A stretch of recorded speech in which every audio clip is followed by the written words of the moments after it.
Now, naturally, before I talk about the character, let me just quickly change her portrait. The one that you see now is actually something I created with some nifty software from the original photo. Looks okay, but doesn't quite fit in with the style of the other portrait, so I'm gonna change it to another photo manipulation by another extremely talented and generous artist that I met on the Enhanced Edition forum.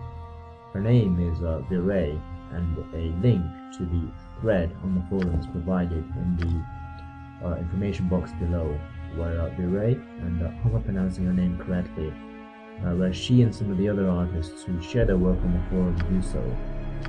It truly is an awesome resource to find portraits specifically designed for the Baldur's Gate games in mind.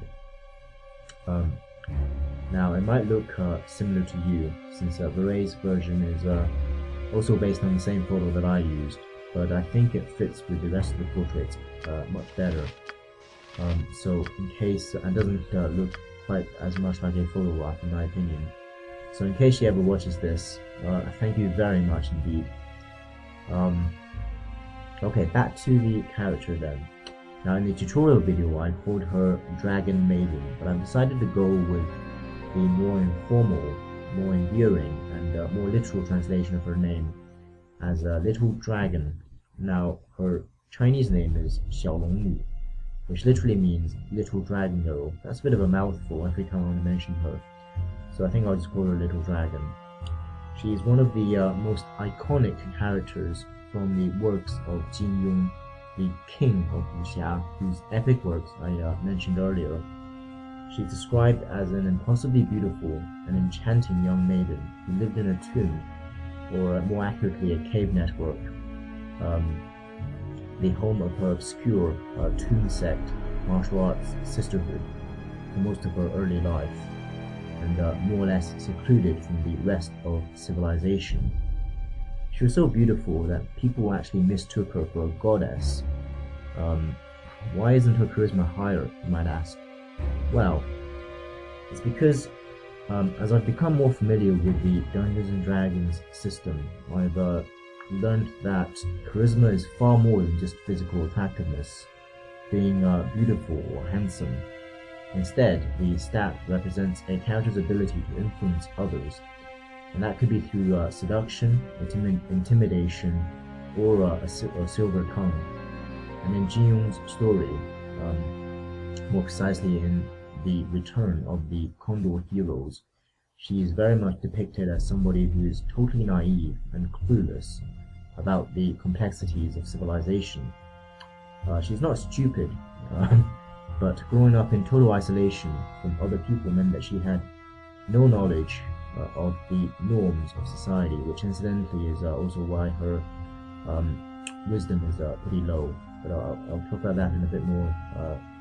That has consequences that I'll talk about a bit more later. But anyway, her lack of awareness caused her all sorts of problems, such as most notably widespread prejudice and persecution when she fell in love and married her disciple, who was actually only a few years younger than her. But in traditional Confucian culture, the relationship between master and disciple is sacred, and any romantic relationship between them is viewed as pretty much incest.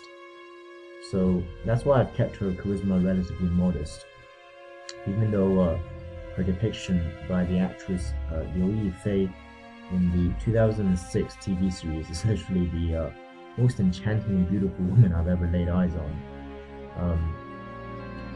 It doesn't quite, her high charisma doesn't quite fit with the Dungeons and Dragons definition of charisma for this character.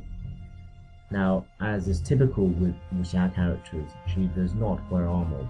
Instead, she wears iconic all-white robes that she uses both offensively and defensively. Whereas I've decided to use the Tensai Mage to represent Jin's more advanced techniques. I've gone for something a bit more unique with Little Dragon. She's iconic for being able to train and control a swarm of bees to attack her enemies.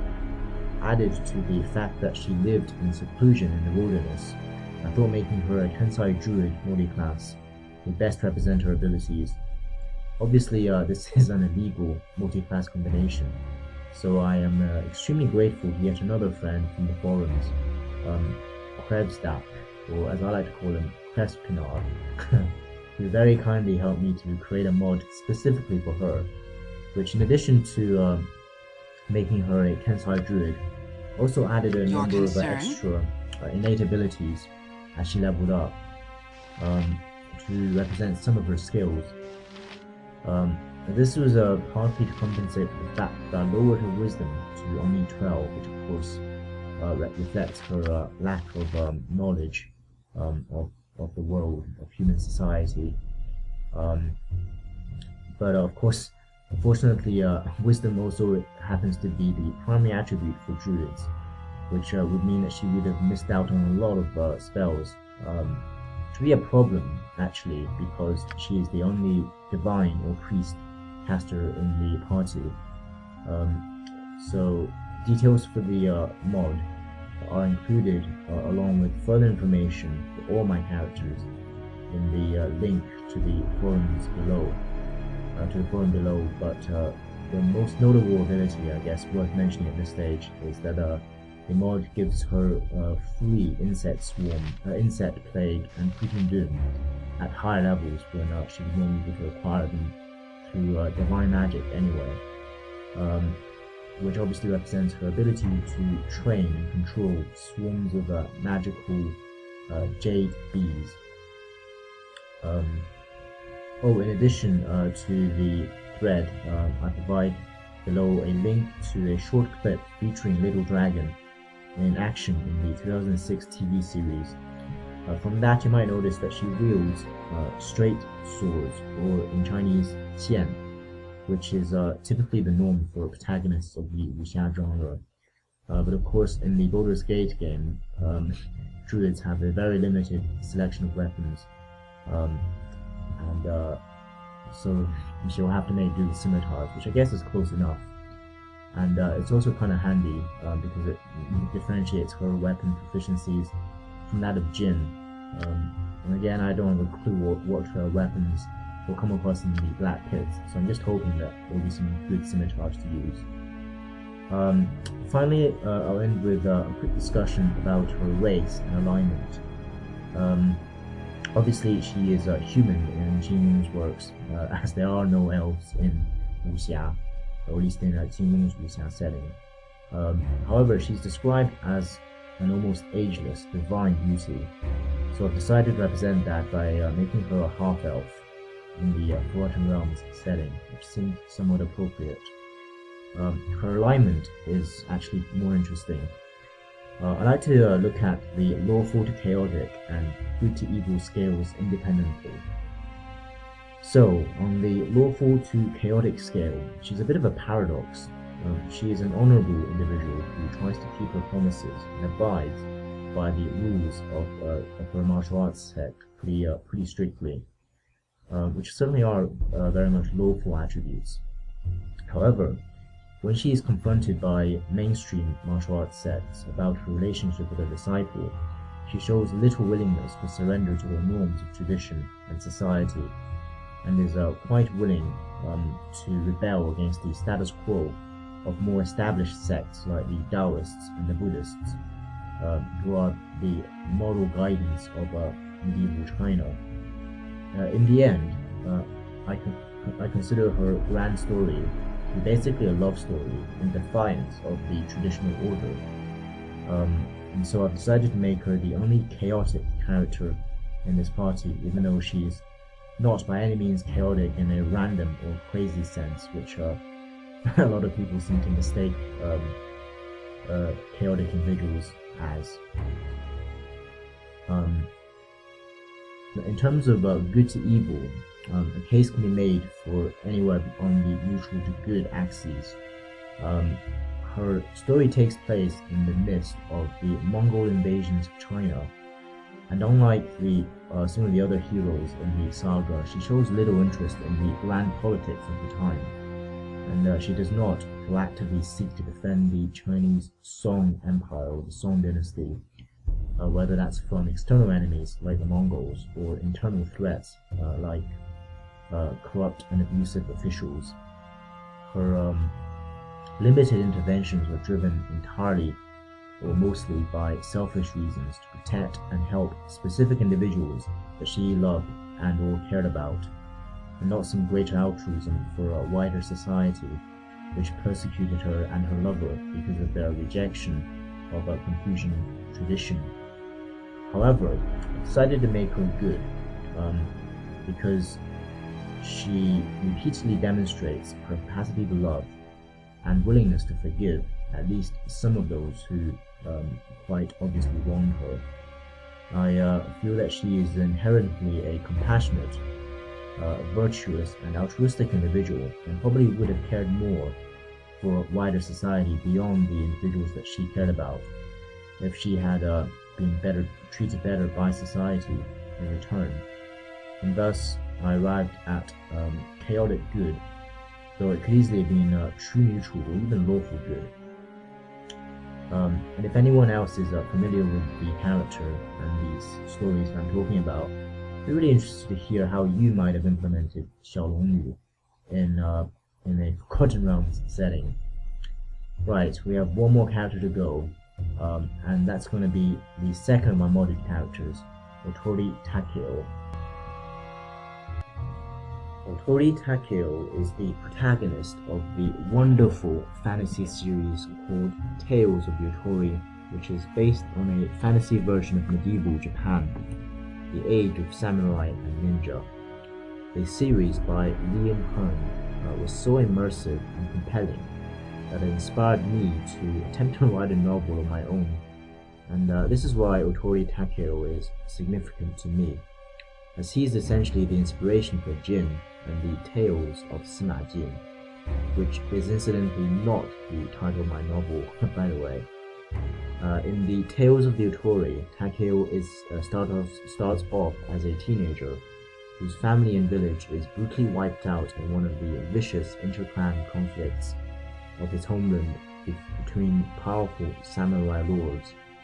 He's rescued by the leader of the Otori clan, who adopts him as his son, thus bestowing the prestigious Otori clan name to Takeo.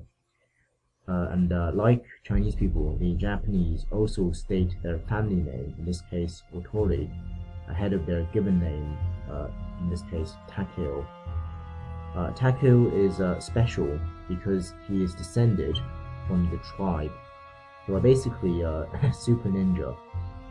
There are people with all sorts of abilities like invisibility, split images of themselves, moving silently, detecting other invisible individuals, super hearing, and all sorts of other skills that make them ideal as assassins and spies. As the adopted son of a samurai lord, Takeo also received instruction in traditional samurai weapons like katana and bow.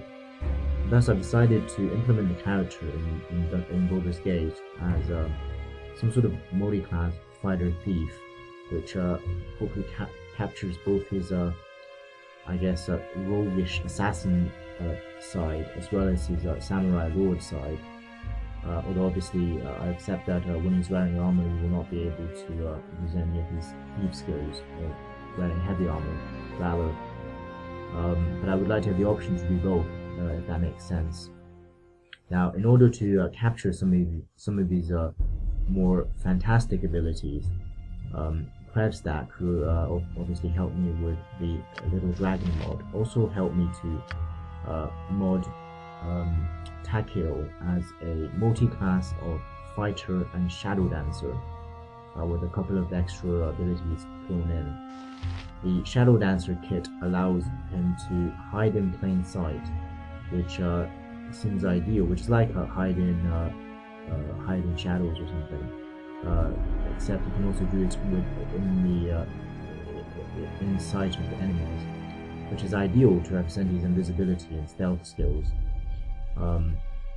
Although obviously at the beginning he's going to be pretty low level, and it's not going to be very reliable, which is also realistic because in the stories he also had to undergo quite a lot of training before his ability became fairly second nature. He also has a couple of extra innate abilities, most notable being Command and Mislead, which seem ideal to represent his Puta gaze, which puts people to sleep, and split image skills. Although the latter, Mislead, is obviously a level 6 mage spell, so even though in the stories he actually learned that pretty quickly, for the sake of balance, we probably won't see Mislead at all until Black Pits 2, because it's a level 6 spell, and I don't think we'll actually have enough experience to get to that point with Takeo.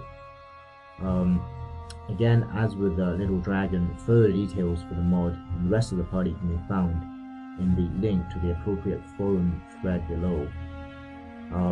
Takeo's portrait is the only one that is not default to the game, or by one of the artists from the forum. Instead, it's one that I found from DeviantArt. I think it's called Assassin of the Silver Flame, by an amazing artist called Peter Tykos. The link to the website and to his website and the pictures are included in the box below. Okay, so I've talked so much that my mouth feels dry. I think I will probably have to split this video into 2 parts. I hope you found it somewhat interesting. Obviously, I've had a lot of help in getting this set up in terms of artwork and the character mods. So again, I'd like to offer my sincere thanks to Prevstack, Eisenbeer, Viray, and Peter Tykos. A few, well, I guess, and some of the other artists that I've used for my introductory video. If you've stuck through this entire monologue, then thank you very much as well. And I look forward to starting the Black Pits playthrough in part 4. Where hopefully we'll finally get around to doing some killing. I'll see you then.